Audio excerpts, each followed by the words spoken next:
Good morning students. आप सभी का ई लर्निंग क्लास में फिर से स्वागत है। बच्चों, आज हम कक्षा 4 की हिंदी व्याकरण पुस्तक वनिशा का पाठ 5 वचन का अध्ययन करेंगे। बच्चों, वचन क्या होता है? वचन क्या होता है ये मैं आपको बताती हूँ। देखो, मेरे हाथ में एक पेन है, ये ओनली एक है, इसका मतलब ये एक वचन है। और यही पेन यदि मेरे हाथ में एक से ज़्यादा होते तो ये बहुवचन कहलाते। तो वचन का अध्ययन हम विस्तृत रूप से शुरू करते हैं। सबसे पहले आप अपनी पुस्तक में देखोगे तो आपको उसकी परिभाषा दिखाई देगी। तो सबसे पहले हम परिभाषा को पढ़ लेते हैं। शब्द के जिस रूप से संख्या के एक या अनेक होने का बोध हो उसे वचन कहते हैं। अर्थात ऐसा शब्द जिससे जो संज्ञा शब्द होते हैं उनका एक या अनेक होने का पता चलता है कि एक ऐसा संज्ञा शब्द जो एक है तो वो एक वचन है, और यदि वहाँ एक से अधिक हो रहे हो तो वह बहुवचन है। आगे आप अपनी पुस्तक में देखोगे तो कुछ चित्र दिए गए हैं, इनसे हम वचन को समझने का प्रयास करते हैं। नानी कहानी सुनाती है, बच्चे कहानी सुनते हैं। पुस्तकालय में अनेक पुस्तकें हैं, मेरे पास एक पुस्तक है। अब नानी कहानी कहती है। नानी, यहाँ पर जो रंगीन शब्द है नानी, तो नानी कौन सा वचन है? नानी में कौन सा वचन है? नानी सिर्फ एक ही है, कहने वाली सिर्फ एक ही है वो, तो नानी एक वचन का रूप है। और बच्चे कहानी को सुन रहे हैं, बच्चे हैं, बहुत सारे हैं वो, तो ये बहुवचन का रूप है। पुस्तकालय में अनेक पुस्तकें हैं, अनेक पुस्तकें जैसा कि दिख रहा अनेक हैं, वो एक से ज़्यादा हैं, तो ये बहुवचन का रूप हो गया। मेरे पास एक पुस्तक है, एक है इसका मतलब वहाँ एक वचन है। नीचे लिखा हुआ है, ऊपर लिखे गए वाक्यों में नानी, कहानी, पुस्तक शब्दों का प्रयोग एक के लिए किया गया है और बच्चे, पुस्तकें शब्दों का प्रयोग एक से अधिक या अनेक के लिए किया गया है। अब हम पढ़ते हैं वचन के भेद।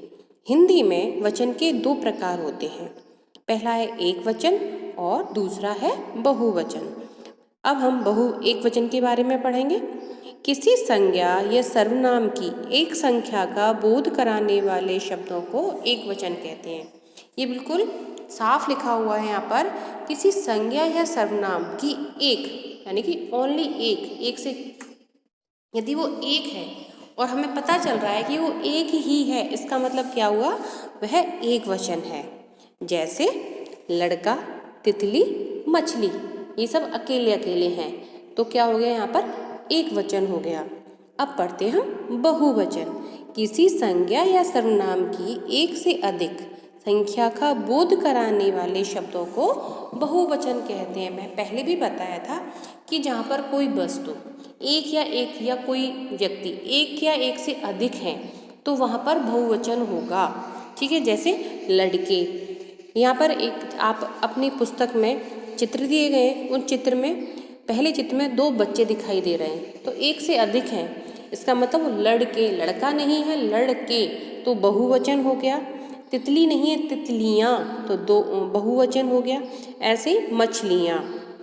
कुछ विशेष बातें यहाँ लिखी हुई हैं, उनको हम पढ़ते हैं।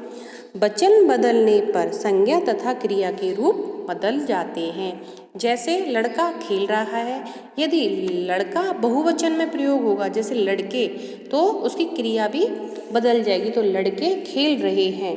कुछ शब्दों का रूप एक वचन और बहुवचन में समान होता है, जैसे भीड़, आदमी, आंसू, पानी, मंदिर, बालक, पिता, बादल, घर, जनता आदि। ये कुछ ऐसे शब्द हैं जो कि एक वचन और बहुवचन में हमेशा समान ही रहते हैं, इनमें कोई परिवर्तन नहीं होता है। कुछ शब्दों का प्रयोग सदैव बहुवचन के रूप में होता है, जैसे बाल, हस्ताक्षर, दर्शन, प्राणी आदि। जैसे हम लिखते हैं ना, आपने हस्ताक्षर कर दिए, हम ऐसे नहीं बोलते कि आपने हस्ताक्षर कर दिया, तो इसका प्रयोग कर दिए, क्या आपने हस्ताक्षर कर दिए हैं, तो यहाँ पर बहुवचन का प्रयोग हो रहा है। सम्मान देने के लिए एक वचन के स्थान पर बहुवचन क्रिया का प्रयोग किया जाता है। जैसे पिताजी सो रहे हैं, हम कभी ऐसे नहीं बोलते बच्चों कि पिताजी सो रहा है, लेकिन तो सम्मान देने के लिए हम उसको बहुवचन में प्रयोग करते हैं। पिताजी सो रहे हैं, माताजी खाना बना रही हैं, चाचा जी आ रहे हैं, तो ये सब क्या बहुवचन में प्रयोग हो रहा है इन सब का।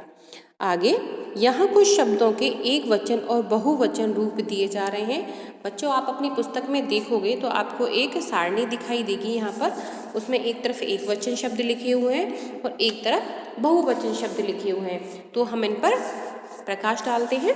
लड़का, लड़का का बहुवचन होगा लड़के। चूहा का चूहे। टुकड़ा, टुकड़े। रुपया, रुपये। गमला, गमले। पैसा, पैसे।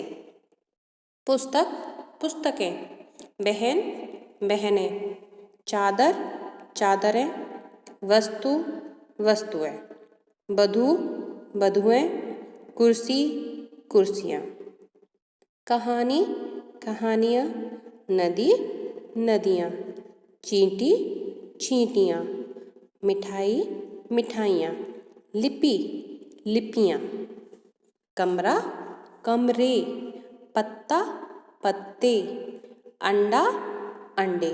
तो आप बच्चों आपको यहाँ पे पता चल रहा होगा कि एक वचन को जब हम बहुवचन में लिखेंगे तो उनका रूप किस तरीके से परिवर्तित हो जाएगा। पंखा, पंखे। कलम, कलमें। रात, रातें। आँख, आँखें। कथा, कथाएँ। माला, मालाएँ। सब्जी, सब्जियाँ। तितली, तितलियाँ। गाड़ी, गाड़ियाँ।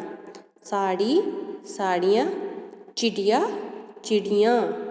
पुड़िया, पुड़ियाँ। तो बच्चों आपने इन शब्दों को देखा, तो आप घर पर इनको एक बार और पढ़ना और इनको अच्छे से याद कर लेना। अब हमने इस पाठ में क्या सीखा, हमने इस पाठ में क्या पढ़ा, उसको एक बार दोहरा लेते हैं। शब्द के जिस रूप से संज्ञा के एक या अनेक होने का बोध हो उसे वचन कहते हैं। ये परिभाषा है वचन की बच्चों, इसको अच्छे से याद करिएगा। वचन दो प्रकार के होते हैं, एक वचन और बहुवचन। एक वचन संख्या में एक होने का बोध कराते हैं और बहुवचन संख्या में एक से अधिक होने का बोध कराते हैं। तो बच्चों आज ये पाठ समाप्त होता है। धन्यवाद।